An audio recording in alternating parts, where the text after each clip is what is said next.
Ay, ay, ay.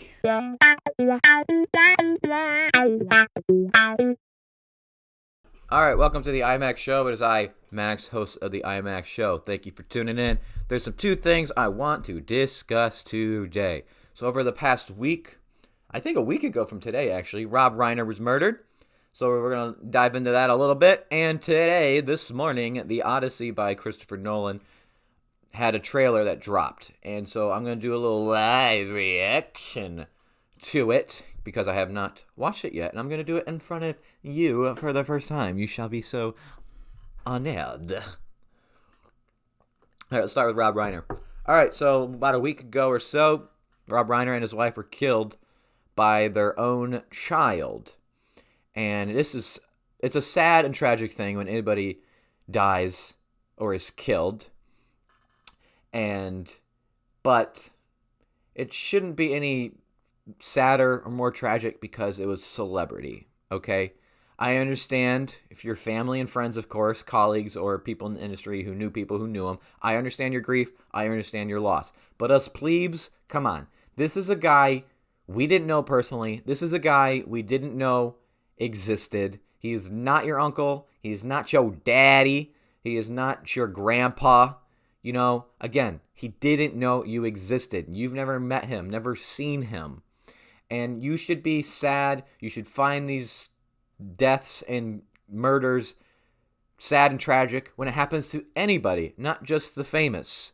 You know, put your thoughts and prayers surely for the Reiner family and their friends and colleagues and such. But you should do the same when anybody dies, when anybody is killed. Please. So save your public sympathies.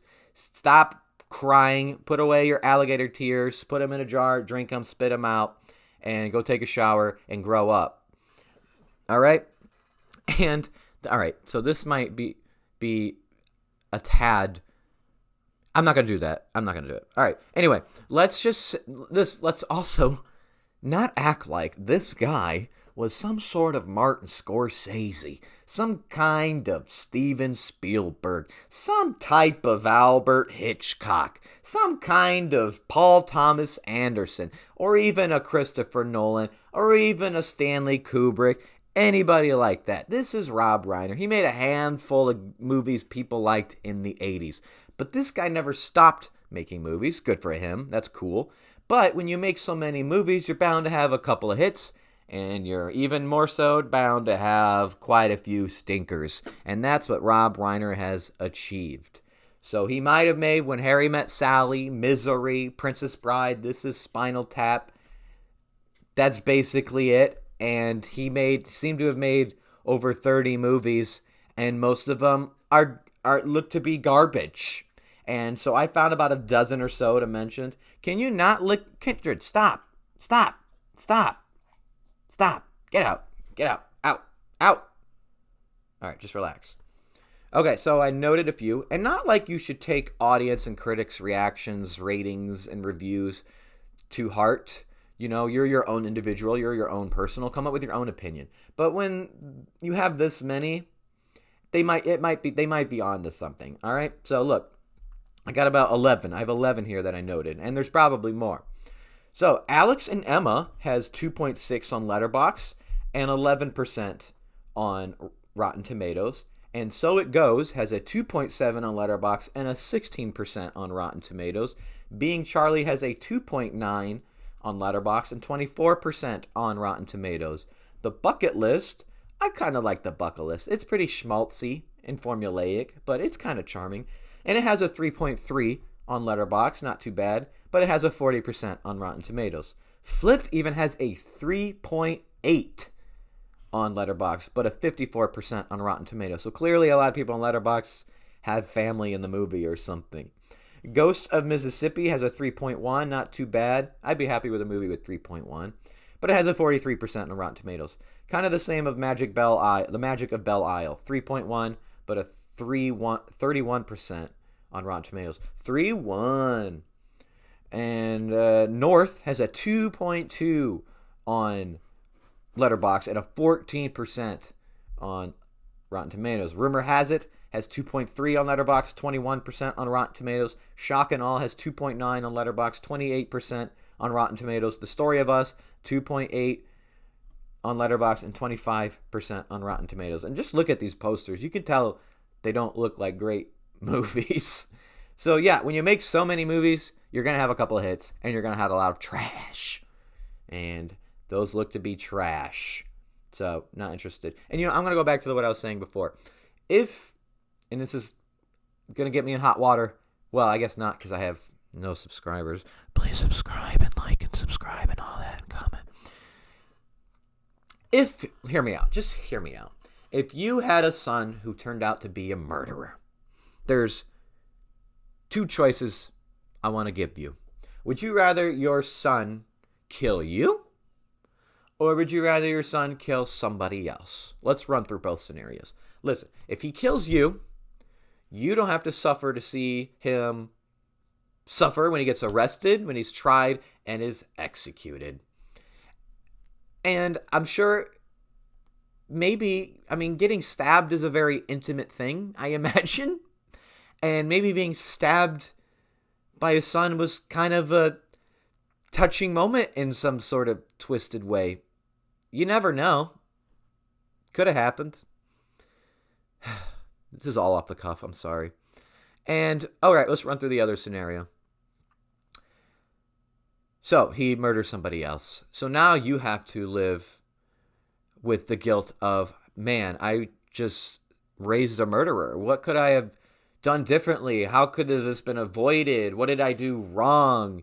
How could this have happened?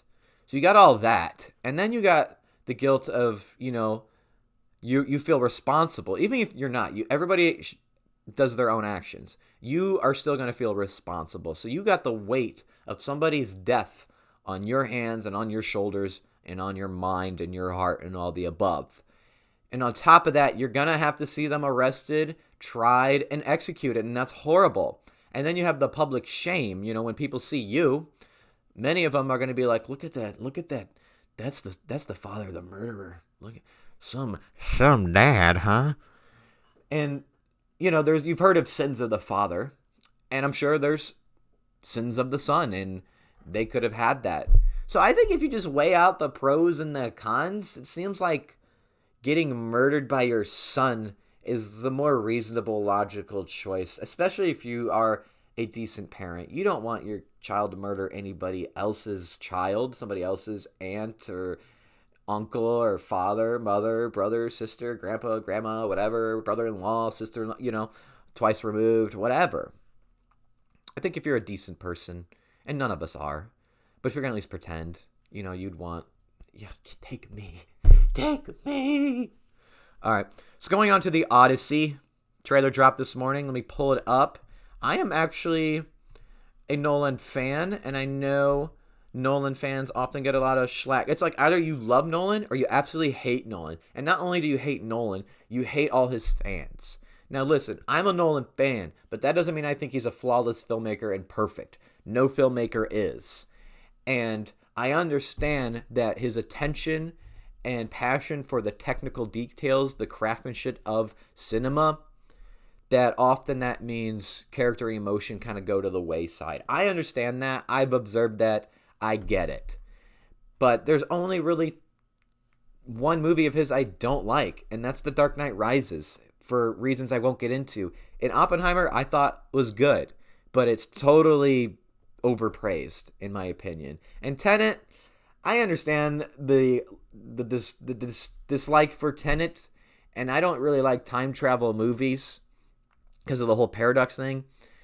But I enjoy it still. I watch it. I've seen it several times, and I'm going to continue to watch it, like most of his other films. So there's that. And I read The Iliad and the Odyssey when I was in high school, so it's been a while. So I'm excited to see what Nolan, the biggest filmmaker in Hollywood right now, will do with it. It's allegedly shot entirely in IMAX cameras. Every shot will be on IMAX.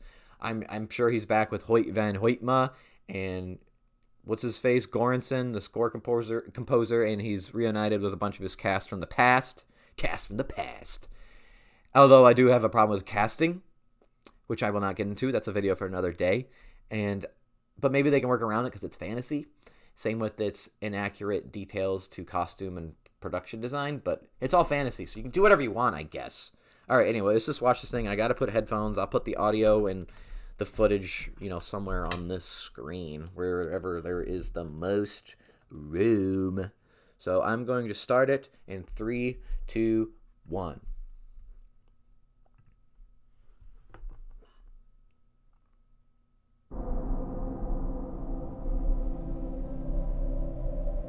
Should I put on watching it wherever I'm putting it on the screen? Oh, here it goes.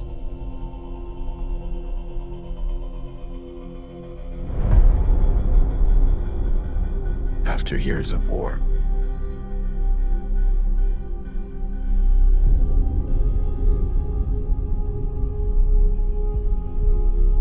no one could stand between my men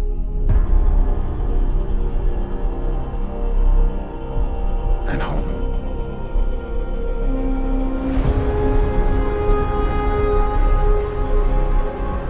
Not even me.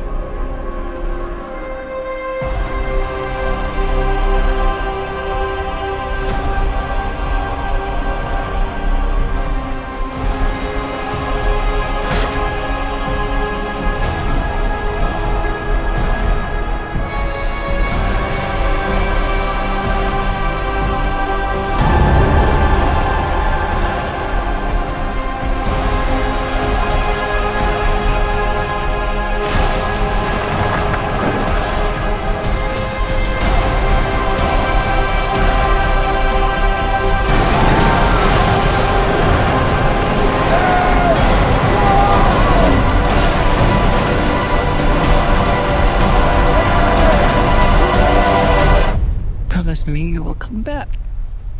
What if I can't?